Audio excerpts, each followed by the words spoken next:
Kin Live, magazine proche du Kinois. Kin Live, la vie à Kin.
Sur place, il y a un programme qui est établi par le ministère. Là, c'est réservé uniquement à la famille. Mais pour les amis et connaissances de la ville, pour l'enterrement. Merci beaucoup. On peut lever les corps. Laissez la place. Oui, oui. Maman perd ça.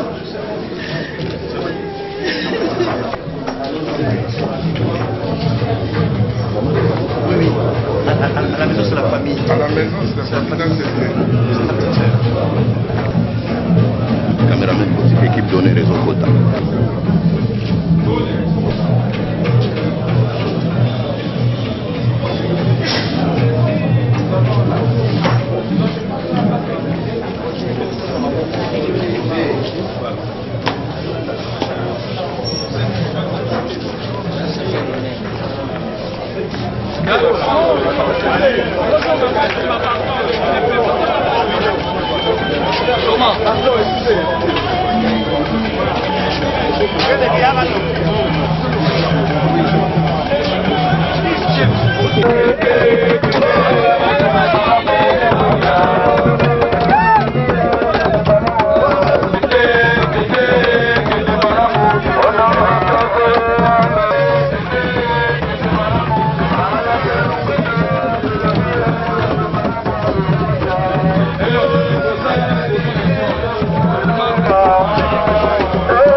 Aux affaires étrangères. Messieurs les directeurs, chefs de service, mesdames et messieurs, c'est avec émotion avions-nous appris par sa personnalité, son talent, par l'autorité et le patriotisme avec lequel la démocratique du Congo et la libération du peuple congolais, dont la dépouille mortelle est La mort fauche autour de nous à coup redoublé. Combien d'éminentes personnes de l'envergure de l'illustre disparu avons-nous vu s'éteindre? La mort, toujours la mort, et encore la mort, vient de faire tomber un baobab dont les graines vont repousser aussitôt. L'annonce du décès du patriarche, son Excellence Monsieur le Vice-président Yerodja Abdoulaye Ndobassi, a soulevé une vague d'émotions de par le monde. Le mardi 19 février 2019, il nous a quittés à l'âge de 86 ans. Toute la classe politique, tous les Congolais ont été touchés. Né à Madambungu le 5 février 1933, du père Bousso et de la mère Dundu, marié à Gloria González, fille d'un républicain espagnol, dont nous présentons nos condoléances les plus attristées. Son Excellence, Monsieur le Vice-président Yerodja Abdoulaye Ndobassi, était l'un des plus grands philosophes et psychanalystes du pays. Il fut parmi les plus jeunes politiciens et étudiants congolais à Paris dans les années 50, d'où il obtient son diplôme de docteur en philosophie et en psychanalyse freudien. Son Excellence, Monsieur le Vice-président Yerodja Abdoulaye Ndobassi, s'en va, emportant avec lui un gigantesque bagage intellectuel et une expérience incommensurable dans la gestion de la politique de la République démocratique du Congo. Sous feu le président Laurent-Désiré Kabila, son Excellence, Monsieur le Vice-président Yerodja Abdoulaye Ndobassi, a occupé successivement le poste de directeur de cabinet du président de la République et de ministre des Affaires étrangères et de la coopération internationale. Suite à sa loyauté indéfectible et consécutivement à l'accord de Sun City, il fut nommé vice-président de la République pour le compte de la composante gouvernement. Au terme de cette transition en 2006, il fut brillamment élu sénateur, responsabilité qu'il a assumée jusqu'à sa mort. Que ce faux flot d'éloges converge ainsi vers un homme qui a dirigé le ministère des Affaires étrangères et de la coopération internationale en qualité de ministre d'État de mars 1999 à fin 2000, pendant une période tumultueuse de l'histoire de notre pays, à savoir la période de l'agression armée contre la République démocratique du Congo. C'est avec doigté et doublé de son amour effréné de sa mère patrie, le Congo, qu'il a su mener une diplomatie agissante et plaider la cause du pays devant la communauté internationale.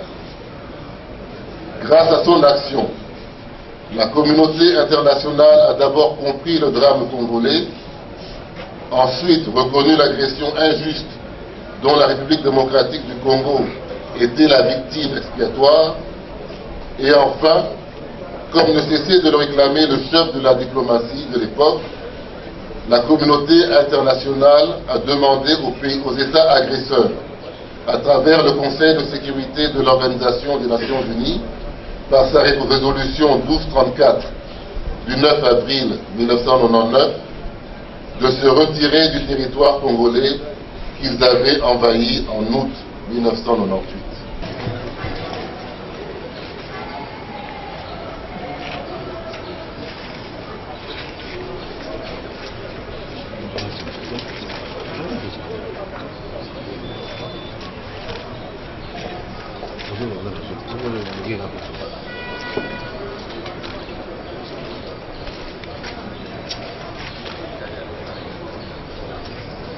Mesdames et messieurs les honorables députés et sénateurs,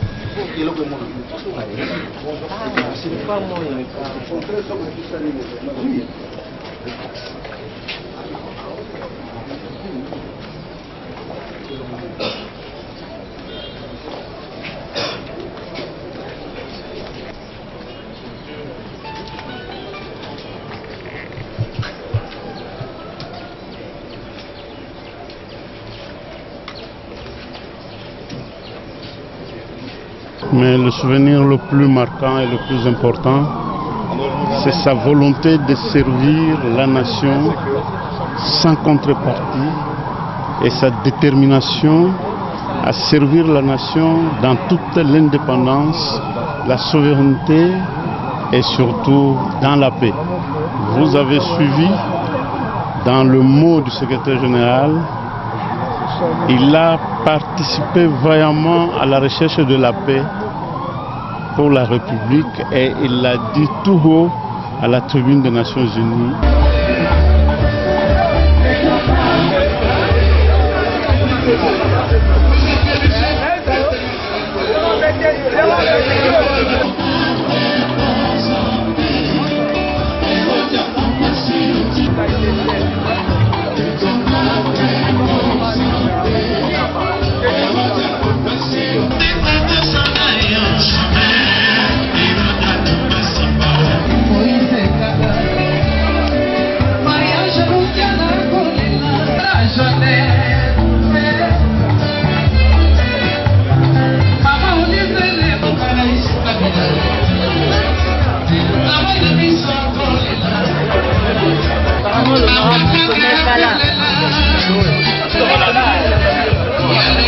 Merci.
Chers camarades,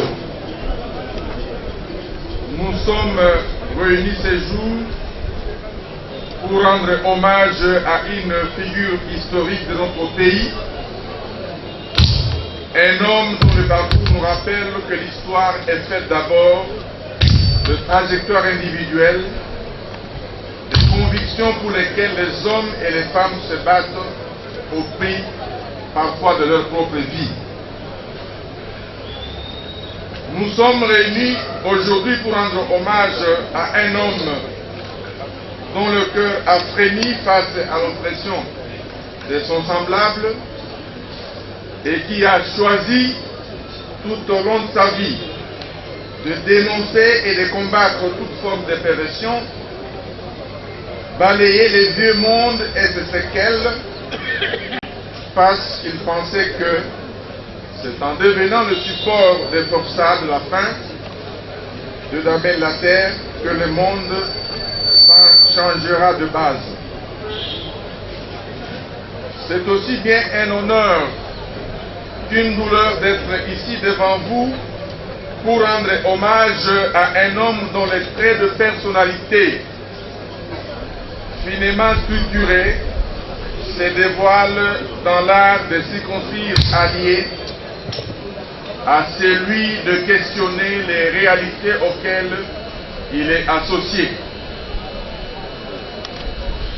Yo ozali nani, yo outi wapi, yo osala nini, disait-il. Cet homme pour lequel le PPRD, notre parti, avait une affectueuse et profonde estime en l'appelant patriarche, c'est le camarade Yerodia Abdoulaye Ndombassi. Camarade qui s'est éteint dans la nuit de lundi au mardi 19 février 2019 à 86 ans. Chers camarades, de par sa naissance, il était déjà un symbole de la jonction entre le panafricanisme, arrimé à la lignée d'un père sénégalais, venu contribuer au développement économique de notre pays, le Congo, et le nationalisme sustenté par une tradition Congo plus que centenaire. À Tisville, aujourd'hui Mbanzangungu, un couple sénégalo-congolais, donne naissance à un jeune garçon à qui le père prend soin de donner le nom d'Abdoulaye. Nous sommes alors le jeudi 5 janvier 1933. Ce patronyme tenait à lui rappeler qu'il n'était pas que du Congo, qu'il était aussi d'ailleurs, qu'il jouissait donc d'un véritable métissage. À cette double origine allait s'ajouter un double rattachement religieux. Bien que scolarisé chez le prêtre catholique en Banzangungu, puis à Sainte-Anne, ici à Kinshasa, l'épouse de son grand-père maternel, c'est-à-dire une dame qui avait épousé le père de sa mère, pratiquait l'islam et l'avait longtemps nourri à la viande de mouton. Comme bien de jeunes écoliers de son époque, Yerodia fut baptisé chez les catholiques sous un prénom puisé dans le registre des apôtres de Jésus-Christ.